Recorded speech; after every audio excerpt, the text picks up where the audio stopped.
Jovem Pan Saúde. Olá, bem-vindo, bem-vinda a mais uma edição do Jovem Pan Saúde. Eu sou Lívia Zanolini e mais uma vez muito obrigada pela companhia.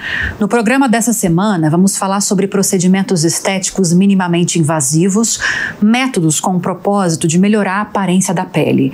E nos últimos dias estamos acompanhando o caso do empresário de 27 anos que morreu depois de ser submetido a um peeling de fenol aqui em São Paulo. Só que esse, gente, é apenas um dos vários procedimentos não invasivos que tem como objetivo principal controlar o envelhecimento e sinais do tempo aparentes na pele.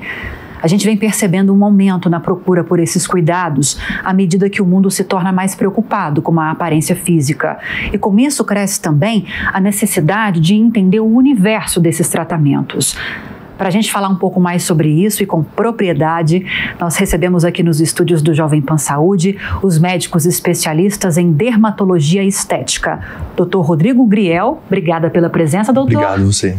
E também a doutora Kelly Pico. Doutora, obrigada. Eu que agradeço, muito obrigada.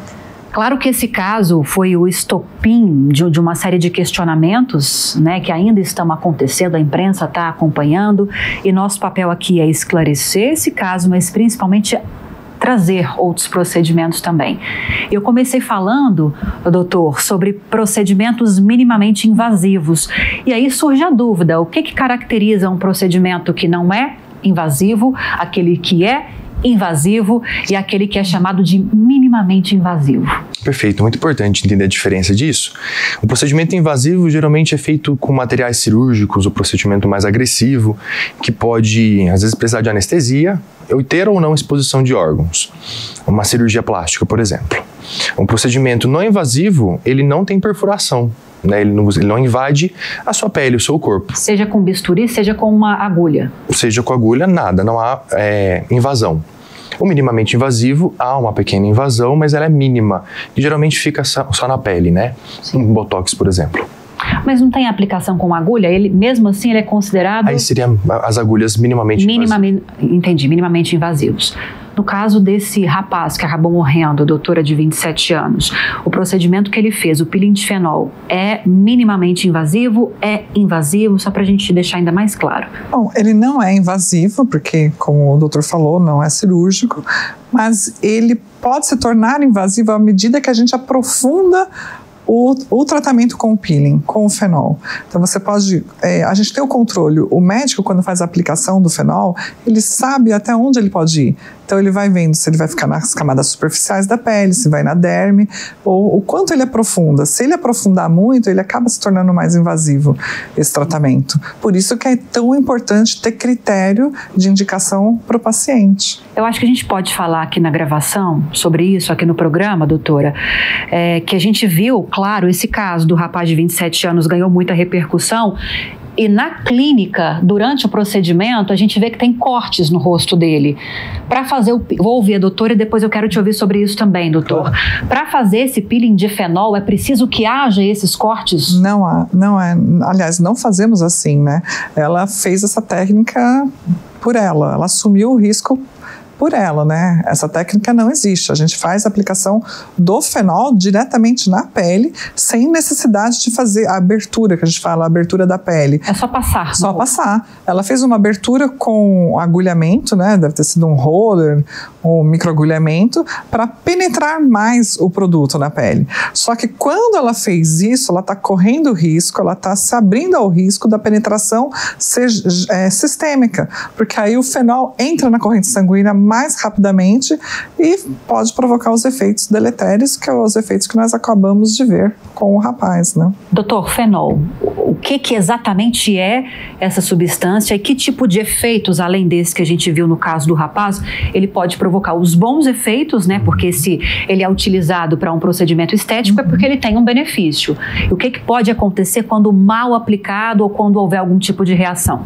O fenol é um ácido usado há muito tempo dentro da medicina estética, mas inicialmente usava-se uma concentração maior, era feito sempre em centro cirúrgico, ele era extremamente agressivo.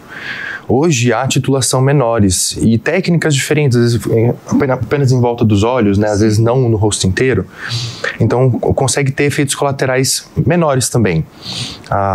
Toda vez que a gente tem uma lesão da pele, seja ela química, térmica ou mecânica, a gente vai ter vermelhidão, pode ter inflamação, abre porta para infecção também. Isso pode gerar uma cicatriz, gerar uma possível assimetria, uma discromia, que é a alteração da coloração. Mas com os peelings intencionais, não só o fenol, mas outros ácidos, a gente consegue uma recuperação. Você tira essa camada superficial da pele e traz a camada mais profunda, uma pele rejuvenescida, com menos manchas, com menos porosidade, né? Sim. Um aspecto mais bonito, mais jovem.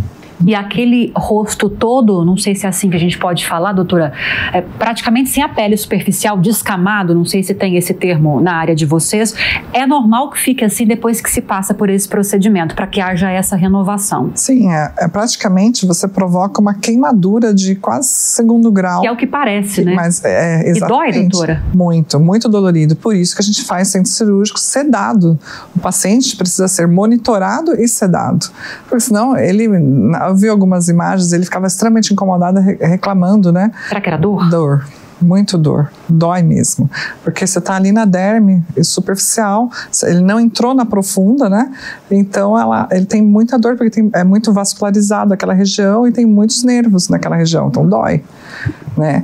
Então é um tratamento maravilhoso, como ele falou, né? Tem a sua indicação, aqueles códigos de barra na boca, nos olhos, você faz localizado e você faz com tamponamentos, né, adequados, você faz uma associação, ou um sal, um óleo, o suficiente para não ser tão agressivo. Sim. Por isso que tem que saber muito bem aplicar, tem que ter uma avaliação do paciente, né, para ver se tem riscos ou não. Para além, doutor, desse suporte importante no acompanhamento para evitar dor, para deixar o paciente numa situação confortável durante o procedimento, ainda assim pode haver algum tipo de complicação. Daí a importância também de se estar num centro cirúrgico para lidar com essas complicações. Talvez se ele estivesse, poderia ter evitado a morte? É bem provável, né? É importante também frisar que a avaliação prévia desse paciente é muito importante. Exames laboratoriais, o histórico médico dele, pessoal, um eletrocardiograma, precisa ter essa identificação. Apesar de ser um paciente jovem, é um procedimento de alto risco. Mas sim, num ambiente mais preparado ou uma clínica com uma estrutura adequada, ou principalmente seria o ideal um centro cirúrgico, pela agressividade, pela forma como foi feita a técnica, teria sim evitado uma complicação pior. Vamos falar então, agora que a gente esclareceu um pouco mais sobre esse caso, eu queria falar de outros procedimentos que entram nessa categoria do peeling de fenol também para rejuvenescimento da pele, para eliminação de manchas. O que dá para a gente destacar aqui? Quais outros? Botox entra nessa lista ou não? Acaba entrando sim. Existe uma escala que chama de Glogau, que é a escala de envelhecimento. E ela vai trazendo principalmente características de rugas e manchas. Conforme eu envelhecer, eu vou aumentando esses sinais. Sim. E aí a toxina botulínica é uma das que mais usada hoje para poder controlar as rugas, né? Ela estabiliza a musculatura, não há contração, a ruga suaviza. Isso nas rugas dinâmicas. Nas rugas estáticas, que é aquele que você está em repouso, e ela está muito presente, aí já exige um outro procedimento, um peeling, um outro bioestimulador ou alguma tecnologia. O que mais dá para destacar dessa área? Eu gosto muito das associações, né? Então, como ele falou, bioestimulador de colágeno, eu adoro com ultrassom microfocado, são tratamentos conjugados que dão uma resposta muito boa. É que, no caso, só voltando um pouquinho do fenol, é porque o fenol ele é muito bom para a pele fotoenvelhecida, para cicatriz de acne, mas para aquelas cicatrizes muito profundas. É o caso dele, né? Eu não cheguei a ver. Sim, ele tinha muita cicatriz. Aí ele é uma indicação, mas aí você pensa que é uma área extensa, então precisaria estar bem controladinho isso. E naquelas peles muito envelhecidas, sabe? Aquelas bem com rugas profundas na face, peles muito claras também, porque ele também destrói o melanócito, o fenol, né? Então, assim, o ideal mesmo, para esses casos, pode ser até o fenol, ou você pode usar uns lasers, CO2 ultrassonado, laser de erbium, são lasers que também ajudam a tratar essas rugas mais profundas da pele. Então você tem ferramentas para não chegar a um fenol, por exemplo. Que seria o mais agressivo, digamos assim, Exato. entre esses. O fenol, ele é maravilhoso, mas ele é o último passo. Entendi. Né?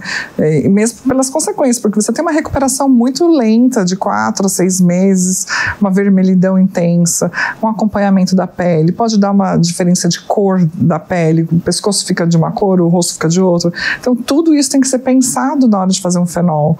Né? São poucos médicos que fazem, apesar que faz 20 anos mais ou menos que eu trabalho nessa área. Poucos médicos. É bom reforçar. Exato. Médicos. Exato, porque a gente sempre fala, né, que a gente tem mais receios. Como a gente sabe as consequências, por isso que são poucos médicos que fazem, porque tem que ter muito cuidado. O cuidado é muito redobrado. Então, para você não trabalhar com riscos, não é só risco da vida, risco de cicatriz, de queloide, tem tudo isso, tem que pensar em tudo isso daí. Porque a pessoa vai para ficar mais bonita. Exato. E aí, ainda que não tenha esse efeito gravíssimo, que é o topo da tragédia, que é a morte, pode acontecer alguma coisa que deixe a pessoa ainda mais insatisfeita do que estava antes, né, doutor? Exatamente. Assim como ela citou, existem outras alternativas e tecnologias. Das próprias tecnologias, intensidade do laser, né?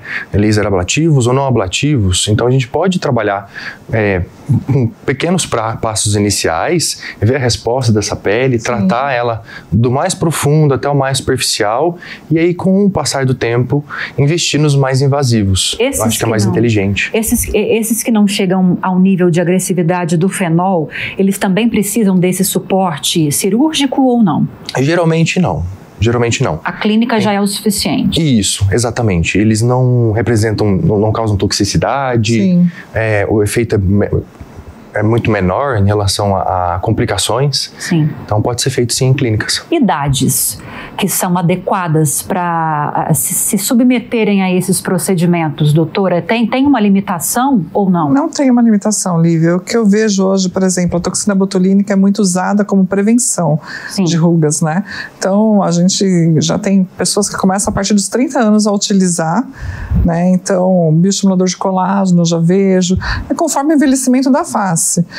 É importante a gente fazer um gerenciamento do envelhecimento. Então, não chegar de uma vez. Eu falo sempre para meus clientes, começa devagar, aos poucos, que aí você não vai ter grandes mudanças na face. Se estiver sempre, né, cuidando desde 30 anos, 27 anos, uma pele bonita, um viço da pele, o envelhecimento você diminui, né? Aquela progressão rápida de envelhecer. Então, eu acho que a prevenção nesses casos é muito interessante. Eu tenho pacientes que me acompanham há 20 anos.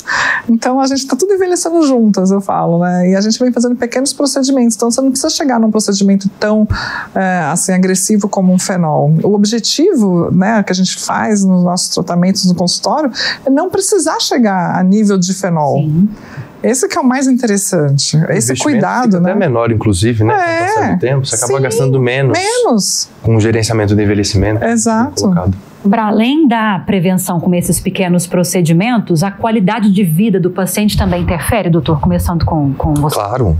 Alimentação, atividade física. Exatamente. São fatores externos que influenciam no envelhecimento, né? A gente tem a própria questão da idade, mas esses fatores externos, hormonais, de hábitos de vida, esporte, tabagismo, exposição à fumaça, né? Tudo isso acelera o processo de envelhecimento. Como é que faz, né? Exatamente.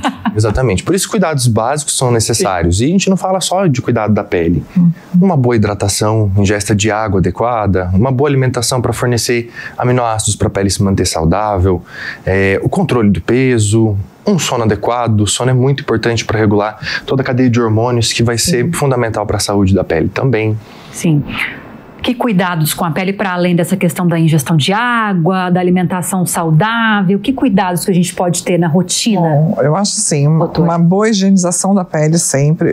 Eu adoro cremes, como todo mundo, né? A gente adora os creminhos, mas eu gosto muito de pele limpa e um creme hidratante à noite ou um ácido à noite. Pele limpa com sabonete, doutora, ou algo específico? Eu particularmente, eu gosto de sabonete líquido, né? né? É o que eu uso ou eu manipulo para os pacientes conforme o tipo de pele, né? A gente vê. E durante o dia, assim, fundamental ou proteção solar, sempre. Protetor solar é inegociável. E não só uma vez por dia? Não, várias vezes. Aplicar a cada 3 horas. Aí a gente orienta. Ou você aplica com spray, ou aplica com pozinho, né? Conforme a possibilidade do dia a dia. Mas de manhã, assim, eu gosto muito de uma vitamina C. Eu acho que uma vitamina C de manhã fica bem legal na pele. Depois passa um protetor. Então são cuidados pequenos. Não vai dar tanto trabalho, não vai gastar tanto tempo e deixa uma pele bonita. Até eu vi outro dia que saiu uma pesquisa agora, não sei se que está falando muito, né, na dermatologia, a qualidade da pele, que o envelhecimento é tão mais importante você cuidar da qualidade dessa pele no dia a dia do que fazer procedimentos. Você passa 20, tem uma comparação até de um estudo que a pessoa que aplicou muito produto, fez toxina, fez preenchimento, aí chega 20 anos depois, só que ela não cuidou da pele. Ela parece ser mais envelhecida do que aquela que cuidou da pele. Com cuidados básicos. Com cuidados básicos no dia a dia. Sim. É uma edição que bom ouvir isso. Regenerativa. O pré-juvenation, eles estão usando esses termos, que é trazer a sua própria pele, a saúde da sua pele, do seu próprio corpo, para manter a estética mais bonita. Eu tenho uns dados aqui para a gente trazer para a audiência, já a gente volta a conversar. Uma pesquisa conduzida pela Sociedade Brasileira de Dermatologia registrou um notável crescimento de 390%, é isso mesmo, 390% na busca por procedimentos estéticos aqui no Brasil. Após entrevistar cerca de 1.200 pessoas, o estudo revelou que aproximadamente 80% dessas pessoas já havia se submetido a algum procedimento não invasivo e 15% manifestaram interesse em passar por algum ajuste no futuro.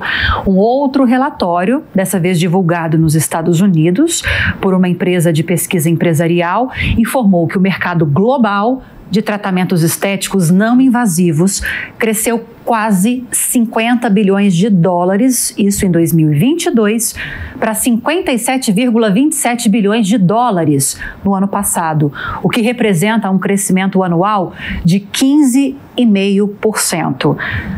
Pessoas de todas as idades estão buscando, não sei se vocês têm consultório, se vocês ambos têm, né? É cada vez mais diverso o público que vai entrando no consultório buscando esse tipo de procedimento estético, doutor? O que eu consigo observar é um público mais jovem procurando. Cada vez mais jovem? Cada vez mais jovem, redes sociais, talvez? Exatamente o que eu ia comentar. Acho que nas redes sociais a questão de filtro ou de imagem, blogueiros, acaba disfarçando o que é o real, né, de verdade. Até o padrão de estética vai mudando de acordo com isso. Antigamente a pele bonita era uma pele mais matificada, uma pele seca, assim, sem oleosidade. Hoje, os blogueiros, pelo que eu vejo, é uma pele hidratada, que parece que oleosa, de tanto brilho. De tanto iluminador. De tanto iluminador, né? Então, há sim uma diferença de idade que estão procurando. Mas é possível tratar tanto os mais novos quanto os mais velhos. Sim. A sua sensação é essa também? Cada vez mais jovens procuram por esses procedimentos, doutora? As jovens estão bem antenadas. E também um fator, assim, que eu acho bem interessante é homens, né? Mais homens também. Tem aumentado também. Bastante. A gente vê que esse mercado de filtros nas redes sociais é algo incrível. É incrível, a gente fica assustado. Eu até vi esses dias uma senhora já, que pela aparência lá eu não vi a idade dela, ela nem mencionava isso também, mas uma pele aparentemente de uns 58 anos, só que ela revelou o rosto verdadeiro só depois.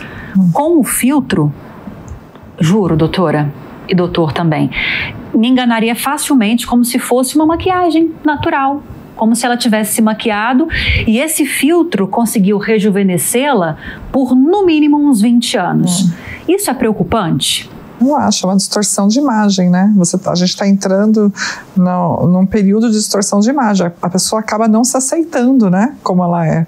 E isso vai ter consequências aí com depressão, ansiedade, a bulimia, a anorexia, isso muito em jovens, por causa dessa distorção da imagem. A pessoa não se enxerga, começa a achar que o padrão real e verdadeiro é aquele do filtro. E não, dificilmente, por mais tratamentos que a gente possa fazer, né? Nunca vai chegar num nível desse.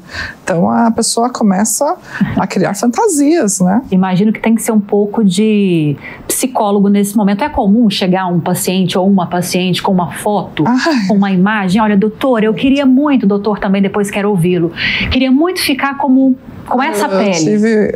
Eu já tive uma paciente que chegou e falou, eu queria ser a Marina, como chama aquela atriz? Marina Rui Barbosa? Marina Rui Barbosa, isso. Ela trouxe porcelana. A foto da Marina Rui Barbosa, olha, eu quero ser assim, como que eu posso?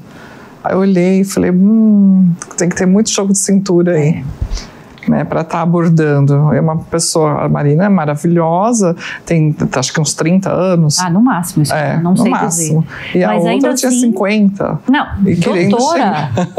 doutora. Exato, não foi uma jovem querendo ser igual a uma outra, foi uma pessoa de mais de 50 anos querendo ser igual àquela de 30. Tudo, a boca, ou a região da mandíbula, ela queria tudo igual. Então, é uma questão que vai além da idade. Obviamente que eu imagino que a idade seja crucial para você alcançar um objetivo ou não, mas tem a questão da cor da pele, o tipo de pele, questões genéticas, tudo isso interfere, né, doutor? Acaba sendo um desencontro entre o real, né, e o virtual. As pessoas estão procurando tratar da estética e tudo bem cuidar da sua estética, né, da sua aparência, mas desde que seja atrelada a uma saúde, uma saúde biológica e uma saúde mental adequada. Tem que estar todo mundo casado ali. Nossa, verdade. Essa parte da distorção de imagem, eu cheguei a dar uma palestra sobre isso, e a gente sempre via muito em jovens, né? Principalmente as meninas adolescentes, por conta do padrão de beleza, de emagrecimento, né? Então via muito em meninas tentando atingir esse padrão, e eu fazia palestras muito sobre isso, sobre corporal, né? De repente eu comecei a perceber de uns 10 anos para cá que também no facial, então, e não era mais jovens, eram mulheres adultas, mulheres mais maduras, né? Sim. Então, agora, doutora, é muito importante essa entrevista, eu acredito que tenha essa função principal, esse objetivo principal, a gente esclarecer quem já faz esses procedimentos estéticos minimamente invasivos, que são os principais que a gente está abordando aqui, mas a gente pode falar de todos, para melhorar a pele, né? Inclusive o pilindifenol, que é o mais potente, digamos assim, pelo que vocês estavam me explicando. Onde buscar com segurança, com quem fazer esses procedimentos com segurança? Porque eu vou voltar no caso desse rapaz de 27 anos, que se tratava de uma influencer, que não era nem esteticista, muito menos médica especializada nessa área, e que fez cursos online, não sei se 1, 2 ou 3, mas enfim, se especializou, entre aspas, na internet para fazer esse tipo de procedimento. É algo incabível, né, doutora? Ela não poderia de forma nenhuma estar fazendo esse procedimento. Não poderia mesmo, de jeito nenhum. Quem pode fazer? Então, o fenol é um tratamento médico, né? Geralmente, quem pode fazer o fenol especificamente é o médico.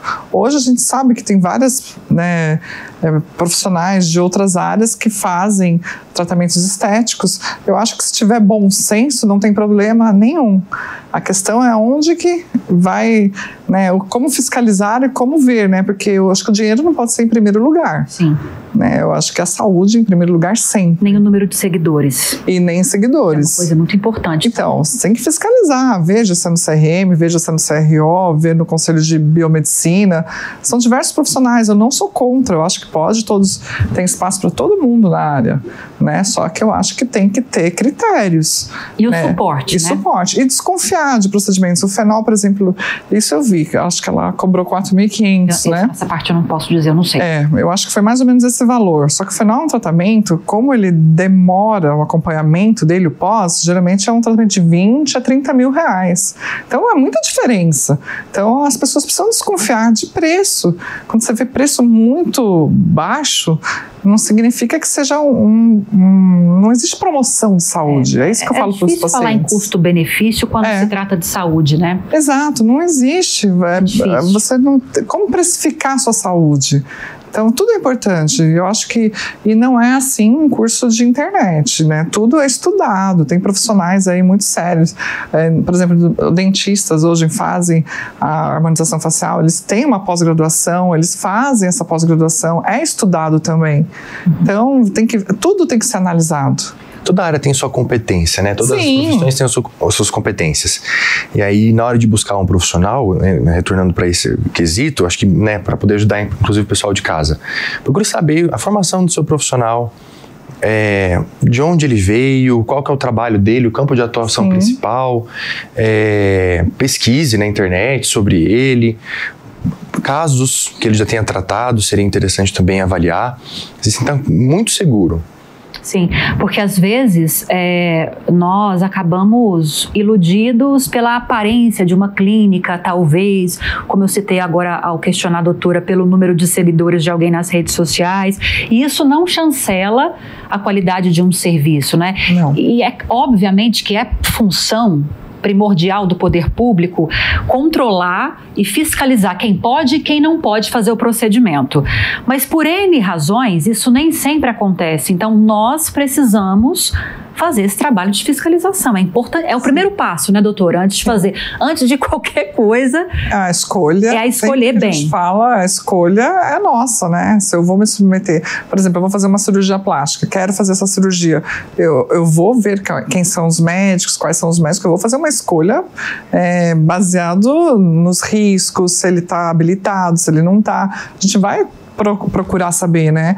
E a mesma coisa nos procedimentos estéticos minimamente invasivos. Você tem que saber quem é a pessoa que vai aplicar, dá uma olhada, ver se tem reclamação no conselho. Isso é importante, né? Dá uma fiscalizada. É seu rosto, é seu corpo, é sua saúde. Por mais simples que seja, talvez naquele dia, eu nem estou falando agora do peeling de fenol, né, doutor? Talvez naquele dia você não está bem por alguma razão. Então, o procedimento, às vezes, mais simples pode trazer alguma complicação, não pode? Estou falando besteira, doutor? Não. Em qualquer caso, é preciso ter esse cuidado que a gente está falando? Exatamente. Cuidado com o seu profissional que está realizando e com o procedimento em si.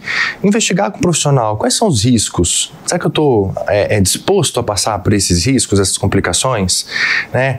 Qual que é o pós? É um pós difícil? Sim. Ou é um pós rápido que eu vou poder trabalhar no dia seguinte? Quais são os cuidados? Quais são os cuidados antes do procedimento que eu preciso ter? Né? Então, acho que é importante identificar o profissional, o tipo de procedimento que você está disposto a passar para poder tratar. O que é mais importante é deixar claro para a nossa audiência sobre esse tema. Eu sei que a gente falou de tudo, mas palavras finais, quero começar com a doutora. Orientações para essas pessoas que querem fazer esses procedimentos, do mais simples ao mais complexo, ao mais agressivo, doutora, para evitar problemas como o que a gente viu com esse rapaz de 27 anos. Então, acho que o mais importante é pesquisar bem o que você vai fazer, o que você quer fazer, se você precisa fazer, pelo menos se conhecer melhor, se entender, né? E depois procurar um profissional, ver as qualificações desse profissional e aí sim ter bastante conversa, ter esse estabelecimento, né, de relação médico-paciente, tem que ter confiança. Aí depois sim fazer o procedimento. Eu acho que é fundamental você confiar, né? E conversar bastante, ver os riscos, não sair fazendo nenhum procedimento sem saber o que pode acontecer. E sem se basear muito no mundo irreal, né, doutora? Sim. É importante também. Tudo isso e mais esse ponto. Exatamente. Procurar saber quem é um profissional, a sua formação devida, o tipo de procedimento, se o ambiente que ele vai fazer aquilo comporta, para poder ter o melhor resultado possível, sim, e buscar o que cabe para você, né? Você não precisa mudar quem você é, mas trazer as suas características. Isso é muito mais belo. Sim. Agora, para aquelas pacientes que têm um sonho de consumo, doutora, agora sim, para a gente fechar, que tem aquela imagem, aquela foto, que leva no consultório, aquilo que eu mencionei, que vocês têm que ter um trabalho um pouco de psicólogo também, ou de psicóloga, né, para mostrar a realidade para essas pessoas. O máximo que é possível fazer é feito. Sim. Mas tem que se levar em consideração que a gente está falando de um mundo real e um mundo às vezes um pouco distante daquela pessoa. Então sempre tentar procurar gostar de si mesmo, como o doutor falou, né? Autoestima. Autoestima é importantíssimo. Amor próprio. E assim, destacar as próprias, os pontos fortes seus. Pontos positivos. Os pontos positivos. Destaque você mesmo os seus pontos positivos. Eu acho que isso é o mais bonito. E fazer um envelhecimento, gerenciar esse envelhecimento de forma natural, ser bonita para aquela idade. Eu acho lindo isso. Sempre faz natural. bem para aquela idade. Cai muito bem para qualquer um, natural. Infelizmente, a nossa conversa acabou.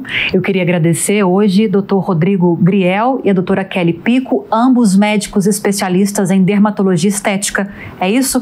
Muito obrigada, doutor. Eu que agradeço. Sempre. Muito obrigado. Doutora, muito obrigada também. Bem-vinda sempre. E a você que esteve conosco, muito obrigada pela audiência e pela companhia. Espero que você tenha gostado do programa de hoje.